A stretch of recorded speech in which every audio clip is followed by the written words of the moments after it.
It's been 2 years since my ex-girlfriend cheated on me, and then, out of the blue, she contacted me. I was 31 now, she was 29, and after everything she'd done, she had the audacity to want to hang out.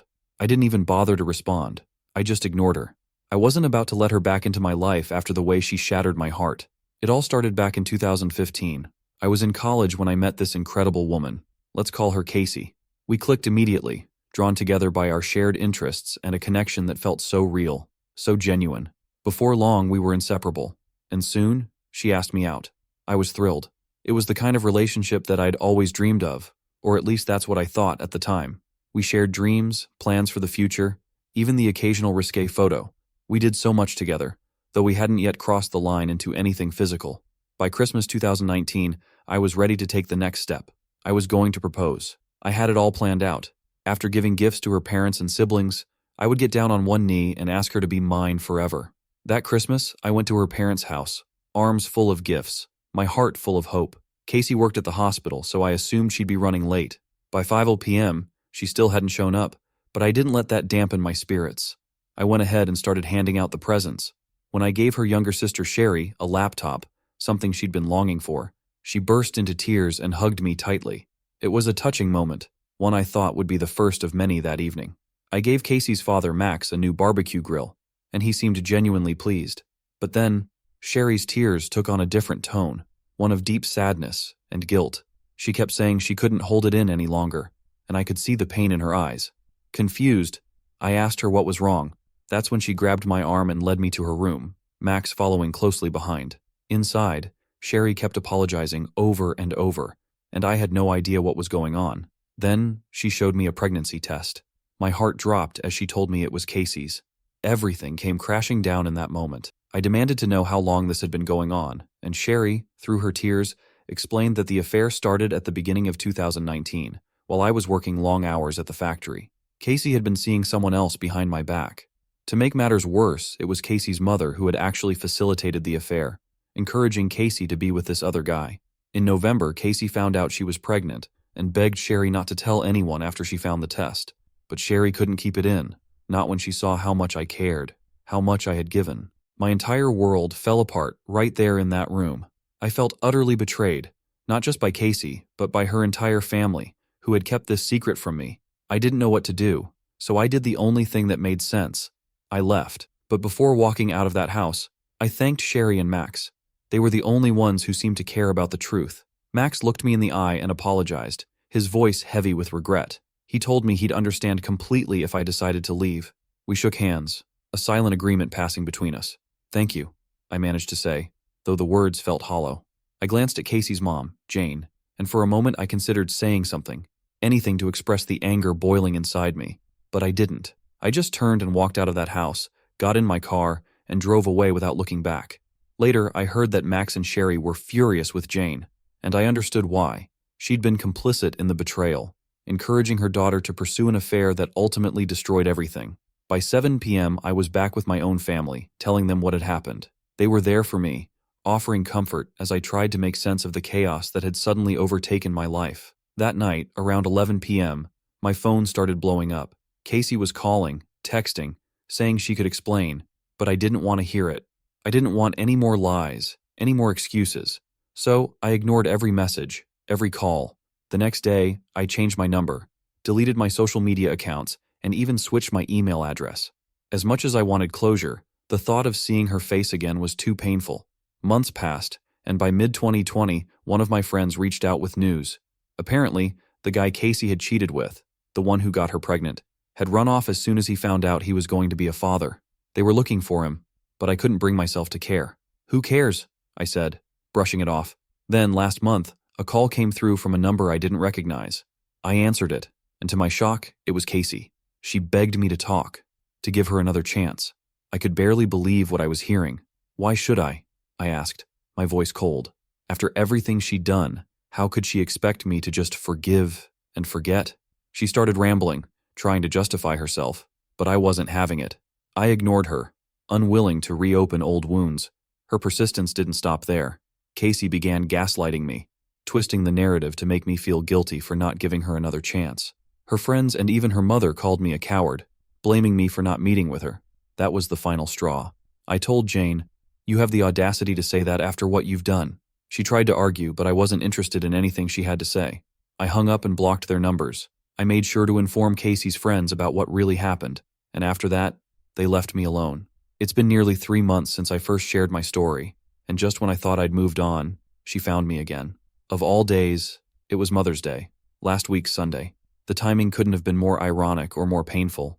It was Mother's Day, and my mom had her heart set on going to Red Lobster. She's always had a thing for seafood. One of my half-sisters, Raven, joined us for the outing. Just as we were about to leave the restaurant, I saw them, Sherry, Casey's younger sister, and Jane, the Wicked Witch of the West. My stomach dropped at the sight of them. Sherry's eyes widened in shock when she saw me, and for a split second I panicked, thinking Casey might be with them. Thankfully, she wasn't. But the way Jane looked at me, her eyes full of disgust, made my blood boil. Raven, who had never met them before, seemed just as shocked, though I couldn't quite figure out why Jane was staring at Raven as if she'd seen a ghost. I felt anger rising inside me, ready to explode, but when I glanced over at my mom and Raven, I realized I wasn't the only one. They were both glaring at Jane, and I could tell they were ready to tear into her for everything she'd put me through. I had to step in and calm them down before things got out of hand. Then, out of nowhere, Sherry started begging me to talk to her.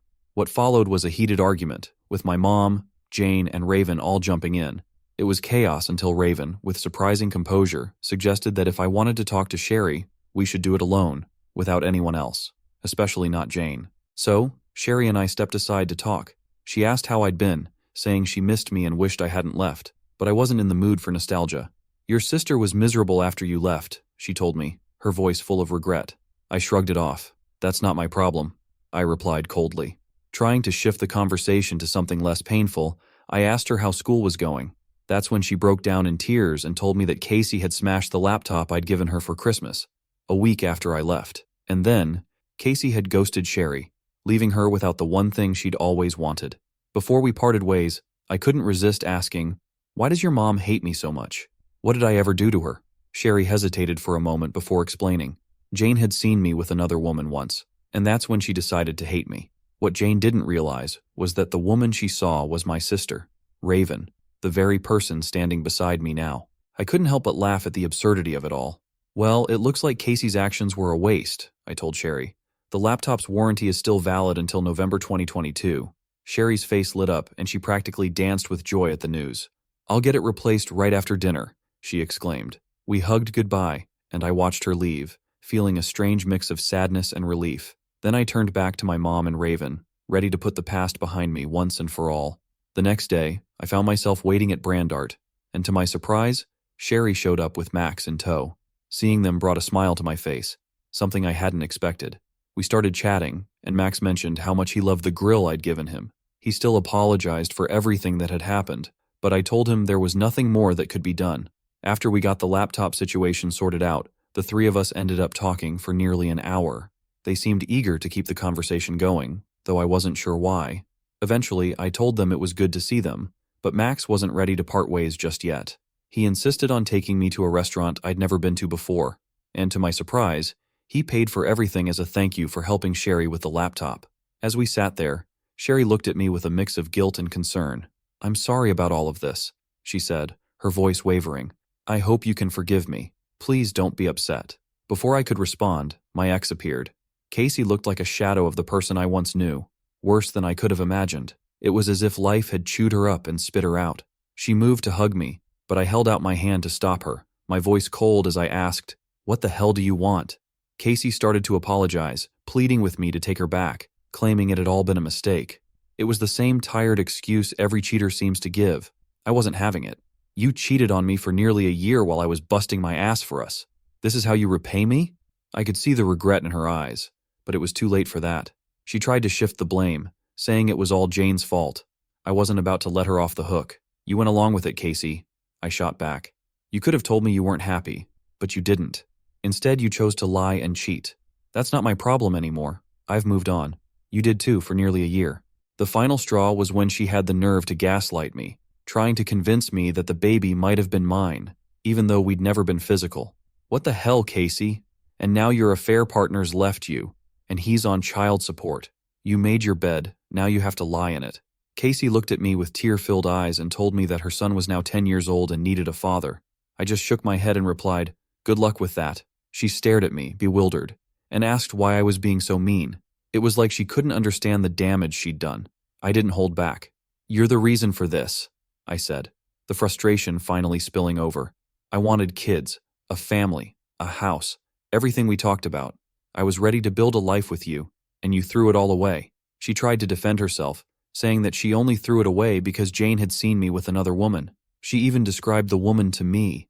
That's when I couldn't help but laugh. I called Sherry over and had her explain who that woman really was. When Sherry told Casey that the woman was my sister Raven, it hit her like a ton of bricks. Casey started crying, realizing that I had been faithful to her all along. She crumbled right there in front of me, sobbing about how she wished she had never listened to Jane and how much she hated her for what she had done. Through her tears, Casey begged for another chance, promising that we could fix everything and that she would do anything if I would just take her back. But I'd heard enough. I turned to Casey, Max, and Sherry and said, "I wish you all the best." And with that, I walked out. When I got home, I explained to my family why I'd been out so long. They were immediately proud of me for standing my ground and not taking Casey back. My dad laughed and said, "Jane wanted you gone, son, and she found a reason. A stupid one at that. You'll do better with the next woman." So, that's how it ended. I didn't think I'd ever run into Casey again, and even though I got the closure I thought I needed, it wasn't worth it. Seeing the two women who broke me only reminded me of the pain they caused. But now, at least, I can finally move on.